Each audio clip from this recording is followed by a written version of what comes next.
The San Francisco night was cold and damp as I stood across the street from the Coder's Den, a popular watering hole for the tech crowd. Inside, groups of 20-something software engineers laughed raucously over pints of craft IPAs, no doubt celebrating their latest disruptive app or bragging about their six-figure salaries. I tugged my coat tighter and tried to blend into the dark alcove I had staked out. My eyes were fixed on the front door, waiting. I had been tailing Paul Wong for weeks now, learning his schedule, his habits, the places he frequented after work. Not in a creepy stalker way, this was strictly business. See, Wong wasn't just another cog in the Silicon Valley machine.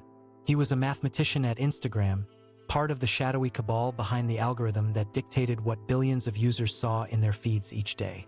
And the algorithm was broken. Hashtags no longer worked. Reach and engagement had plummeted. Small businesses and creators who relied on the app were hemorrhaging followers and revenue. The chronological feed was dead, replaced by an opaque black box optimized solely for Instagram's ad dollars. The community was in an uproar, demanding answers and accountability, but Instagram remained silent. That's where I came in. As an investigative journalist with a sizable Instagram following myself, I had a duty to my audience to get to the bottom of this. We needed to understand how the algorithm worked and, more importantly, how to beat it at its own game. Inside knowledge was the only way. So here I was, a long way from my Midwest hometown, about to execute the heist of the century, stealing the secret sauce right out of Instagram's back pocket. I had done my research, watched every spy and hacker movie out there, cobbled together a plan. Was it a good plan? Probably not.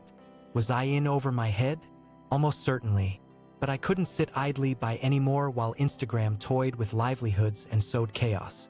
I thought back to the lipstick flash drive tucked discreetly in my purse, the key to the whole operation. If this worked, I'd have a complete copy of Wong's work computer, algorithm code and all. Getting my hands on that drive had been a saga in and of itself. 2 months earlier. You want me to what? My roommate and partner in crime Jess stared at me incredulously over her mug of tea. I need you to make me a flash drive disguised as lipstick that can boot and clone a laptop hard drive, I repeated calmly. It's for a story. Jess raised an eyebrow. A story? When I agreed to be your girl Friday, I was thinking more like picking up your dry cleaning, not violating federal cybercrime laws. I sighed. Jess, come on. You know this Instagram thing is important. Half our friends have had to get real jobs because their sponsored posts aren't paying the bills anymore. Something shady is going on, and I'm going to expose it. By stealing some rando engineer's laptop? How do you even know he'll have the info you need? Not just any engineer. This guy works directly on the feed algorithm, and he has a bit of a reputation as a chatterbox when he drinks. Trust me, if anyone has the goods, it's him.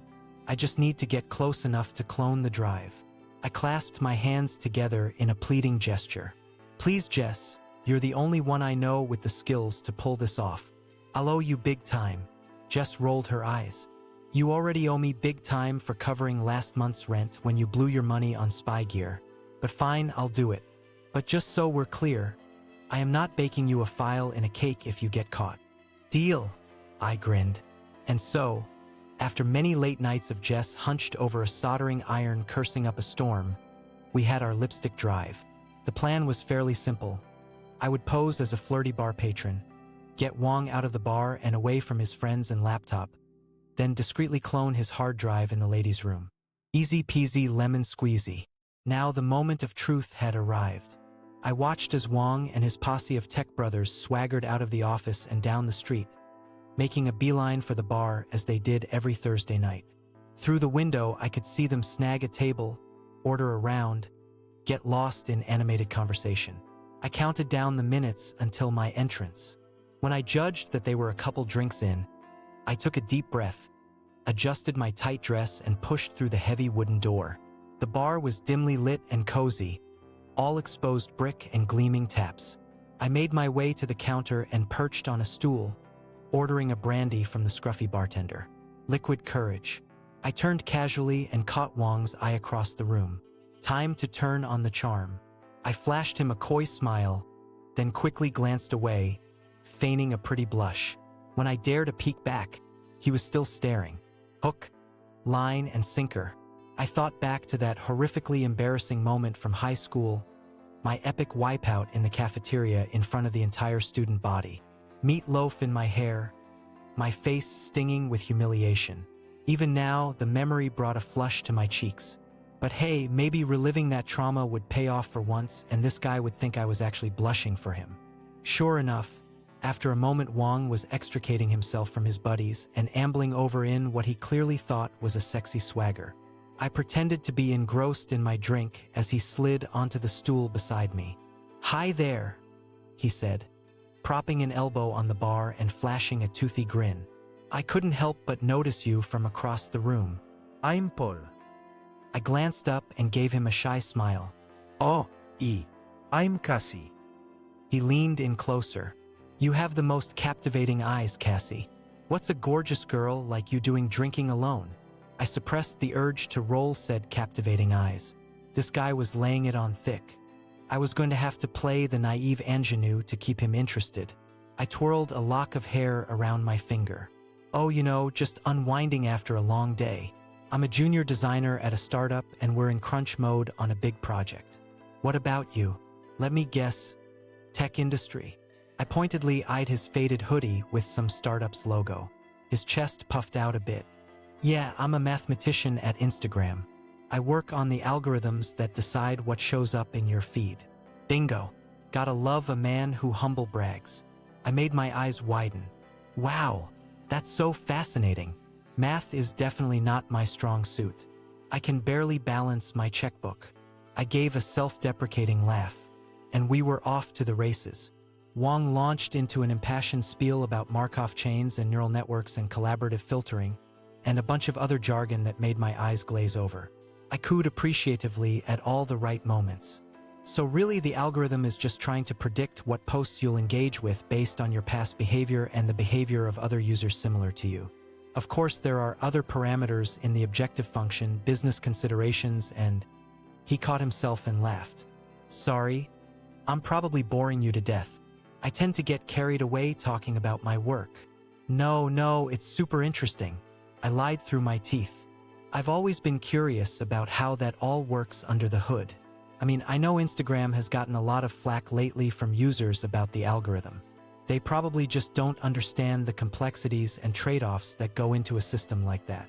Wong nodded vigorously, clearly thrilled to have found an attractive girl willing to indulge his diatribes. Exactly. If users only knew how much work went into optimizing their experience. But it's not as simple as they think. He started on another long-winded tangent, and I made a big show of listening intently.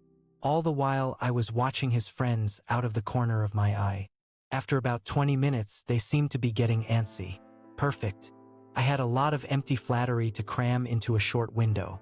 "Gosh, your work sounds so vital to the company," I gushed. Engagement is the most important metric, right? I bet they'd be lost without you." "Well, I don't know about that," he demurred, but I could tell he was immensely pleased. "I'm just one part of a big team. Speaking of which," he glanced back at his buddies, "I should probably get back to my colleagues soon.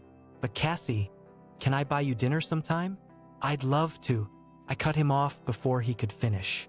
The last thing I needed was to get roped into an actual date with this clown. I'm probably a bit too tipsy to be making decisions about dinner. I gave him a winning smile. "How about I give you my number, and we can pick this back up when I'm more clear-headed?" "I'd like that very much," he said with puppy dog sincerity. I scrawled a fake number on a napkin and handed it over, dropping a kiss on his cheek for good measure. "Thanks for the stimulating conversation, Paul. I look forward to continuing it." I threw him one last hair flip as I gathered my purse. "I'm just going to visit the ladies' room. Give me a buzz later. Okay?" I left him grinning like he won the lottery as I set off toward the restrooms in the back. As soon as I turned the corner out of sight, I broke into a sprint, breezing past the bathrooms to the rear exit. I burst out into the cold alleyway and immediately started undressing, wig off, dress hiked up. I felt like I was molting out of my femme fatale costume. You would not believe the number of hidden pockets I had sewn into this trench coat. Out came a pair of jeans, sneakers, a baggy hoodie, a baseball cap, and a pair of nerdy glasses. In under 2 minutes, I had transformed from bombshell Cassie into a nondescript slob you wouldn't look at twice on the street. The wig and slinky dress got stuffed unceremoniously into my bag. I doubled back around to the front of the bar and watched through the window. Based on Wong's sloppy gait, he had put away a few more drinks since I left him. I checked my watch. If my mental math was correct, he should be due for a bathroom trip himself very soon. Even cocky bastards have bladders. Like clockwork, a few minutes later Wong lurched to his feet and made for the back hallway, laptop bag slung over his shoulder. The second the restroom door shut behind him, I was on the move. I breezed into the bar, head down, just another patron on a mission. When I got to his unattended table, I made a show of tripping and catching myself on the back of his chair, using the commotion to snag his bag and keep walking without breaking stride. Once in the safety of the ladies' room, I locked myself in the handicap stall and got to work. I fished out the lipstick drive and plugged it into his laptop, relieved when it booted smoothly into the cloning environment Jess had set up. We were in business. I watched the progress bar inch across the screen, adrenaline singing in my veins. I couldn't believe I had actually pulled this off.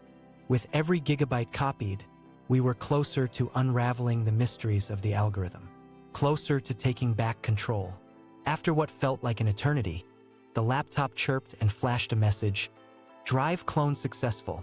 I yanked out the lipstick as quickly as I dared, then shut everything down and carefully zipped the laptop back into its bag.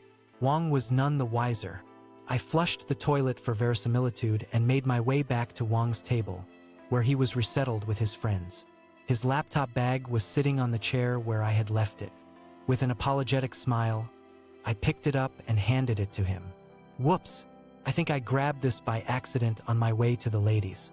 Too many brandies. I gave a ditzy laugh. He blinked blearily at me, not a spark of recognition in his eyes. "Oh, thanks," he mumbled. "I guess I was more forgettable than I thought." I bit back a grin as I sashayed out of that bar, the lipstick heavy in my pocket, the digital crown jewels. When I got to the safety of my rental car, I finally let myself cackle with glee as I turned the flash drive over in my hands. Wong had basically just handed over the keys to the kingdom. I popped it into my own laptop and started exploring the contents. Engagement metrics, prototype models, ad-click prediction. Instagrams darkest secrets laid bare. I knew this was only the beginning of an uphill battle. Reverse engineering the algorithm would take months. Distilling it all into a coherent story and strategy for the affected communities would be its own massive undertaking. And of course, there would be fallout. Legal threats, angry phone calls, maybe even congressional hearings. A tiny voice in the back of my mind whispered I might be getting myself into more trouble than I could handle. But I was ready. Instagram had messed with the wrong journalist. With this information, we could figure out how to hack the algorithm, how to force Instagram's hand and make it work for us again. We could give small businesses, activists, and creators their voice back.